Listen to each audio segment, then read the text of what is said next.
আসসালামু আলাইকুম। হঠাৎ করে দেখলাম কলকাতার রাস্তায় ফুটপাতে কয়েকজন দাদাবাবু পাকিস্তান ইন্ডিয়া যুদ্ধ শুরু হয়েছে সে কারণে মিষ্টি বিতরণ করছে এবং মিষ্টি খাচ্ছে। খুবই ভালো কথা। যুদ্ধ যদি কোনো দেশের জন্য ভালো কিছু বয়ে নিয়ে আসে, তবে আমিও চাইতাম আমার দেশের সাথে অন্য কোনো দেশের যুদ্ধ লাগুক। যুদ্ধ কখনো ভালো কিছু বয়ে নিয়ে আসে না। আর গাধারা এক দেশের সাথে আরেক দেশ যুদ্ধ লেগেছে সে কারণে মিষ্টি বিতরণ করছে। বিশেষ করে পাকিস্তানে হামলা চালিয়েছে ইন্ডিয়ার দাদাবাবুরা, আর সে কারণেই মিষ্টি খাওয়া। ধরে নিলাম আজকে মিষ্টি খাচ্ছেন সকালে, হয়তো আগামীকাল সকালে সেই মিষ্টি আবার উল্টে না মুখ দিয়ে বের হয়। কারণ হলো পাকিস্তান কি একটা জিনিস সেটা হাড়ে হাড়ে আপনারা টের পাচ্ছেন মোটামুটি 47-48 বছর ধরে।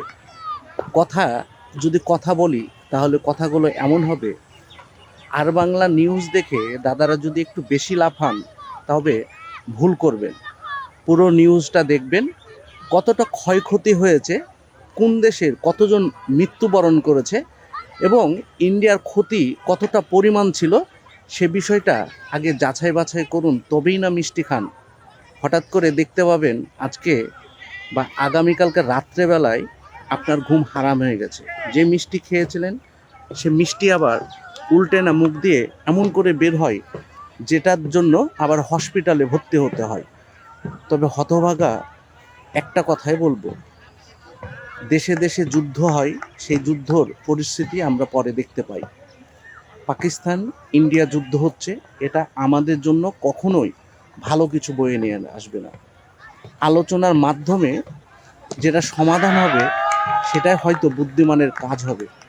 তবে দাদাবাবুরা লাফালাফি কম করো, কারণ হলো ইন্ডিয়া ভালো করেই বুঝে জানে এবং নরেন্দ্র মোদী এবারের যে নির্বাচনে চতুর্থ নম্বর বা চতুর্থবার প্রধানমন্ত্রী হবে সেই আশায় এই যুদ্ধ কিন্তু বাঁধিয়েছে। আর সেই যুদ্ধর ফলাফল কিন্তু ইন্ডিয়ার সাধারণ নাগরিককে, পাকিস্তানের সাধারণ নাগরিককে এই মাসুলটা দিতে হবে।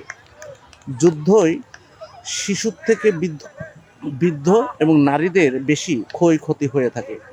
নিজের মাতৃভূমি, নিজের বসতভিটা হারাতে হয়, কোনো একটা ছাউনিতে যে নিজের জীবনটা কিছুদিনের জন্য কাটাতে হয়। তবে আমি এটা কখনোই চাই না। কারণ হলো প্রতিবেশী রাষ্ট্র পাকিস্তান বা ইন্ডিয়া, দুইটা দেশকে শান্ত হতে হবে। মিষ্টি বিতরণের কিছু নেই।